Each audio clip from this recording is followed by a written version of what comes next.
बिहार में एक हैरान करने वाला मामला सामने आया है, जहां समस्तीपुर जिले के रहने वाले एक व्यक्ति ने कांग्रेस नेता राहुल गांधी के खिलाफ कोर्ट में मुकदमा किया है। व्यक्ति ने आरोप लगाया कि 15 जनवरी 2025 को कांग्रेस के नए मुख्यालय में राहुल गांधी ने भड़काऊ भाषण दिया था, जिसे सुनने के बाद वो घबरा गया। जिस वक्त उसे राहुल गांधी के भड़काऊ भाषण की जानकारी हुई, उसके हाथ में दूध की बाल्टी थी, जो कि डर की वजह से गिर गई। बाल्टी में 5 लीटर दूध था, जो जमीन पर गिरकर बर्बाद हो गया। दूध गिरने की वजह से उसे 250 रुपए का नुकसान हो गया। इसके साथ साथ उसे भाषण से मानसिक पीड़ा हुई। इसे लेकर शख्स ने समस्तीपुर जिले के रोसड़ा व्यवहार कोर्ट में अभियोग पत्र दायर किया।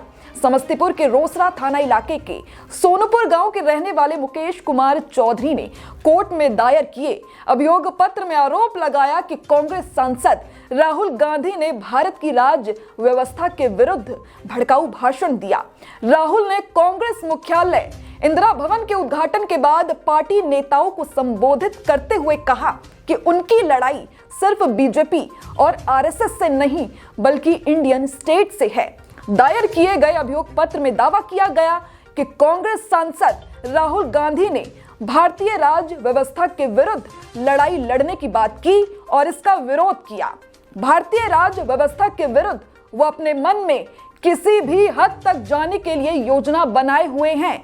चौधरी ने कहा कि उन्होंने राहुल गांधी के इस भाषण को अपने घर पर टीवी और फोन में देखा।